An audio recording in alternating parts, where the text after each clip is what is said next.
Assalamualaikum warahmatullahi wabarakatuh.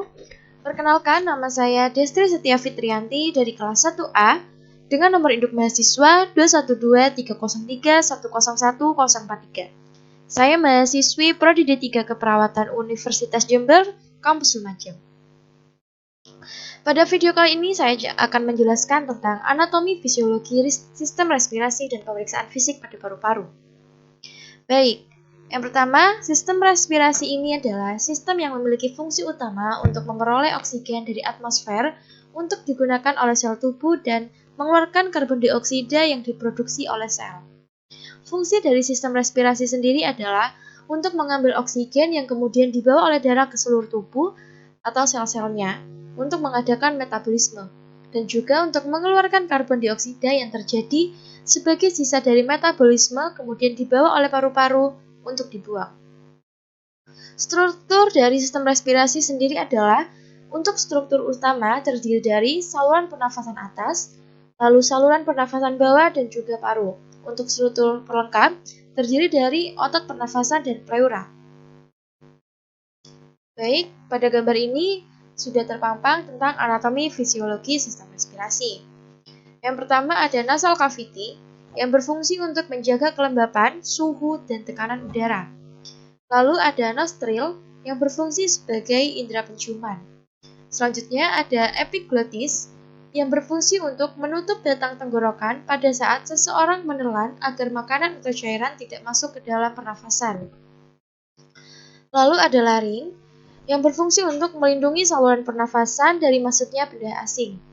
Selanjutnya ada faring, berfungsi sebagai penyalur. Faring terletak di belakang hidung dengan berbentuk tabung. Dan selanjutnya ada pleural cavity, berfungsi untuk melumasi bagian dalam rongga paru agar tidak mengiritasi paru pada saat mengembang atau bernafas. Lalu ada trakea. Fungsi trakea adalah mengalirkan udara dari dan menuju paru-paru. Selanjutnya ada bronkus. Fungsi utama dari bronkus adalah sebagai jalan masuknya udara ketika bernafas. Dan bronkus juga bisa menjaga imunitas paru-paru. Baik, yang selanjutnya ada bronchioles.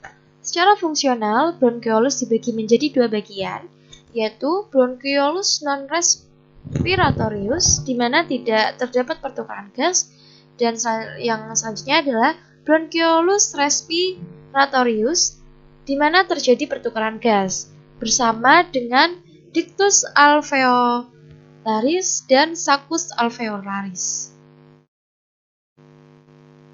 Untuk paru-paru tersendiri terdiri dari atas 3 lobus dan paru-paru kanan terdiri atas 3 lobus dan 10 segmen. Untuk paru-paru kiri terdiri atas 2 lobus dan 8 segmen. Selanjutnya ada otot pernafasan. Otot pernafasan terdiri atas otot skeletal. Otot inspirasi terdiri atas otot inspirasi utama maupun tambahan. Otot inspirasi utama merupakan otot yang berkontraksi untuk melakukan inspirasi sewaktu bernafas tenang. Yang terdapat pada otot inspirasi utama adalah otot interkostalis dan otot diafragma. Untuk otot inspirasi tambahan atau otot bantu nafas terdapat otot scalanellus dan otot sternocleidomastoideus. Selanjutnya, untuk otot ekspirasi tambahan terdapat musculus intercostalis interna, musculus obliquus externa, dan musculus rectus abdomini. Baik, untuk pengertian diafragma sendiri yaitu suatu septum berupa jaringan musculus tendinus yang memisahkan rongga toraks dengan rongga abdomen. Diafragma juga merupakan dasar dari rongga toraks. Diafragma juga merupakan otot yang paling utama untuk bernafas, merupakan lembaran-lembaran otot tipis yang bersinergi atau melekat pada iga terbawah dan dipersyarati nervus phrenikus yang berasal dari segmen 3, 4, dan 5.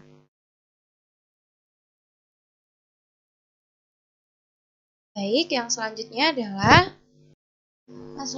ada pemeriksaan fisik. Pemeriksaan fisik yang pertama ada inspeksi, adalah memeriksa dengan melihat dan mengingat.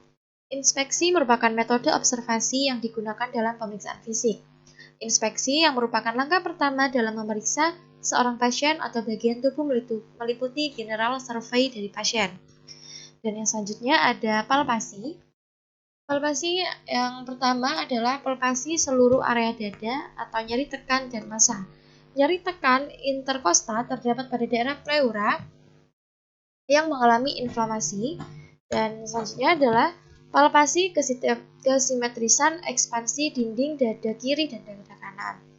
Penyebab berkurangnya atau tertinggalnya ekspansi dada yang unilateral meliputi penyakit fibronetik kronik pada paru atau pleura yang ada di bawah dinding dada, efusi pleura, dan pneumonia foveris. Prosedur untuk melakukan inspeksi pada arteriol adalah ibu jari diletakkan sepanjang setiap margin kosta di bawah prosesus sigmoid, sementara tangan terletak sepanjang sangkar iga lateral.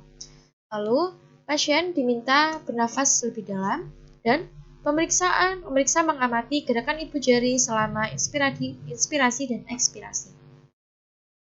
Lalu untuk prosedur untuk posterior sendiri adalah ibu jari kedua lengan diletakkan di sekitar ketinggian 3/10 dengan jari-jari tangan yang memegang secara longgar dinding dada sebelah lateral. Dan yang kedua adalah pasien diminta untuk bernafas lebih dalam. Amati gerakan ibu jari selama inspirasi dan ekspirasi berlangsung. Saat jarak antara kedua ibu jari saling menjauh, saat inspirasi dan rasakan luasnya saat kesimetrisannya. Lalu ada palpasi taktil fremitus. Fremitus akan berkurang atau tidak teraba jika suara yang dikeluarkan pasien sangat pelan atau transmisi dari laring ke permukaan dada terlentang. Penyebabnya meliputi dari obstruksi bronkial, PPOK, efusi pleura, pneumotoraks, dan fibrotik. Selanjutnya adalah pemeriksaan secara perkusi.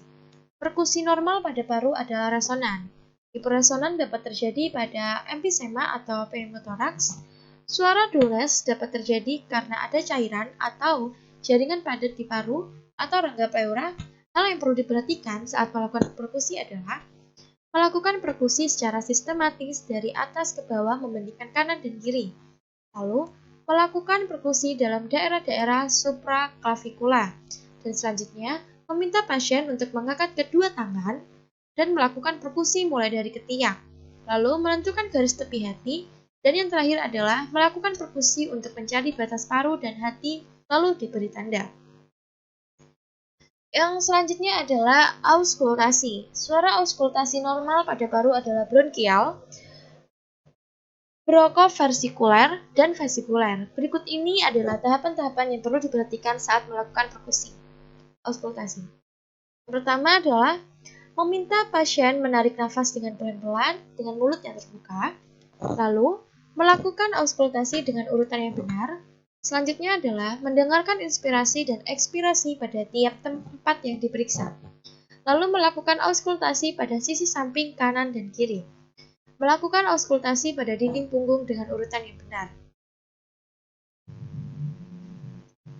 Yang selanjutnya, baik, sudah selesai untuk penjelasan singkat tentang anatomi fisiologi sistem respirasi dan pemeriksaan fisik pada paru-paru.